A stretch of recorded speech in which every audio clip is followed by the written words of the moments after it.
ഒരു ചെറിയൊരു കാര്യം പറയാം. പഠിക്കേണ്ട രീതിയിൽ ഞാൻ പഠിച്ചു കിടന്നിട്ടില്ലായിരുന്നു.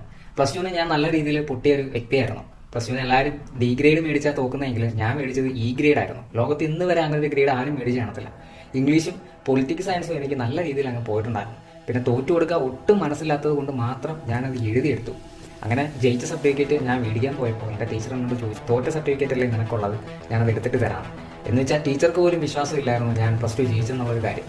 അപ്പോൾ ഒരുപാട് കൂട്ടുകാർ ചോദിക്കുന്നുണ്ട് ഇങ്ങോട്ട് വരാനായിട്ട് ഡിഗ്രി മസ്റ്റ് ആണോ?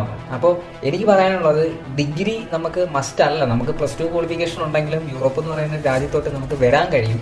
നമുക്ക് ഒരു സ്കിൽഡ് ആയിട്ടുള്ള ഒരു എക്സ്പീരിയൻസ് മസ്റ്റാണ്. അതാണ് നമുക്ക് വേണ്ടത്.